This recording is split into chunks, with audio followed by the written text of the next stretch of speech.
शिरोळ तालुक्यातील शिवनाकवाडी गावामध्ये यात्रेनिमित्त केलेला महाप्रसाद खाल्ल्यानं सुमारे 1200 लोकांना विषबाधा झाली होती। त्या सर्वांवर इचलकरंजीतील इंदिरा गांधी रुग्णालयात आणि शिवनाकवाडीत उपचार सुरू आहेत। आज खासदार धैर्यशील माने, आमदार राहुल आवाडे आणि जिल्हाधिकारी अमोल येडगे यांनी इंदिरा गांधी रुग्णालयाला भेट देऊन रुग्णांची विचारपूस केली। इचलकरंजी शहरालगत असणाऱ्या शिवनाकवाडीमध्ये यात्रेनिमित्त महाप्रसादाचं आयोजन करण्यात आलं होतं। हा महाप्रसाद खाल्लेल्या लोकांना विषबाधा होऊन जुलाब, उलट्या, ताप यासारखा त्रास होऊ लागला।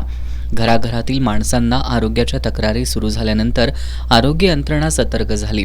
शिवनाकवाडी गावामध्ये जिल्हा प्रशासनानं 3 डॉक्टर आणि त्यांची टीम तैनात करत बाधितांवर शाळा, मंदिर, महाविद्यालयांमध्ये उपचार सुरू करण्यात आले। ज्या रुग्णांना जास्त त्रास होऊ लागला त्यांना इचलकरंजीतील इंदिरा गांधी रुग्णालयामध्ये उपचारासाठी दाखल करण्यात आलं। आज खासदार धैर्यशील माने, आमदार राहुल आवाडे आणि जिल्हाधिकारी अमोल येडगे यांनी शिवनाकवाडी गावामध्ये तसंच इंदिरा गांधी रुग्णालयात जाऊन रुग्णांची विचारपूस केली आणि डॉक्टरांना आवश्यक त्या सूचना दिल्या। शिवनाकवाडीमध्ये झालेल्या परिस्थितीवर कंट्रोल मिळवण्यामध्ये प्रशासनाला यश आलेलं आहे। आत्तापर्यंत 700 पेक्षा दरम्यान या ठिकाणी केसेस आढळल्या। त्यांना योग्य तो उपचार देण्यामध्ये सर्व यंत्रणा या ठिकाणी गुंतलेली आहे। काही लहान मुलांच्यापासून वयोवृद्धांच्यापर्यंत ही मंडळी त्या ठिकाणी ॲडमिटेड आहे आणि IGM ही या ठिकाणी जी मुख्य वाहिनी आहे त्याच्याबरोबरच ग्रामीण रुग्णालयांना सुद्धा याला जोडीला घेऊन या लोकांचा उपचार अतिशय व्यवस्थित पद्धतीनं चालू आहे। अजूनही दक्षतेची वेळ गेलेली नाही।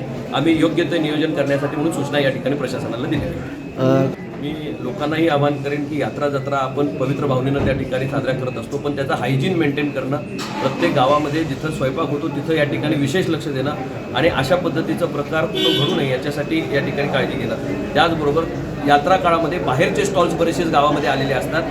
फूड अँड ड्रग्स डिपार्टमेंटला मी त्यांना सूचना दिलेल्या आहेत की त्यांचे सॅम्पल टेस्टिंग सगळ्या गावांमध्ये या ठिकाणी निर्माण करणं, ज्या ज्या गावांमध्ये यात्रा आहेत त्याला सर्टिफाय करणं की हे खाण्यासाठी योग्य आहे अशा पद्धतीला या ठिकाणी प्रशासनाला आम्ही त्या ठिकाणी सूचना दिलेल्या आहेत। आणि मी लोकांनाही या ठिकाणी विनंती करेन की आपण ही सतर्कता बाळगावी आणि हायजीन मेंटेन करत प्रत्येक गावांमधली या ठिकाणी यात्रा आणि जत्रा आनंदाने या ठिकाणी तुमच्या गावातील आशा आणि इतर स्टाफ त्यांनी घरोघरी जाऊन सर्वे केलेला आहे, काल केलेला आहे, आजही करणार आहेत, उद्याही ते करणार आहेत आणि अजून कुणी जर मागे पेशंट राहिलं असेल ते सुद्धा तपासलं जाणार आहे।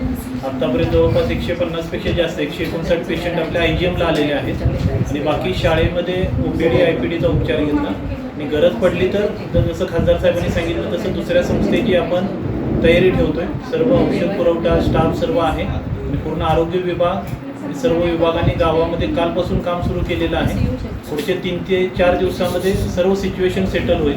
लोकांनी काही अफवांवरती विश्वास ठेवू नये आणि प्रशासन पूर्णपणे लोकांसोबत आहे। माननीय खासदार साहेबांनी सुद्धा गावामध्ये व्हिजिट केली, लोकांशी संपर्क साधला, तर पुढच्या 3 ते 4 दिवसामध्ये सर्व सिच्युएशन सेटल होईल। लोकांनी घाबरण्याची गरज नाही आणि यापुढे अशा पद्धतीचे जे कार्यक्रम होतात त्यामध्ये काही SOP असावीत, काही दक्षता घ्यावी, त्याचे एक आरोग्य विभागाकडून आम्ही सूचना घेतलेल्या आहेत। त्या संध्याकाळपर्यंत आम्ही त्या सूचना सर्व ठिकाणी देणार आहे आणि FDA विभाग असेल, आरोग्य विभाग असेल, तो त्या ठिकाणी सतर्क यापुढे राहणार आहे। फक्त सर्वांनी जे काय हायजीन मेंटेन केलं पाहिजे, ज्या सूचना आमच्याकडून दिल्या जातील, कारण यापुढे यात्रांचे दिवस आहेत यानंतर येणार आहे, त्यामुळे ही सुद्धा दक्षता नागरिकांनी यापुढे सर्वांनी घेतली पाहिजे।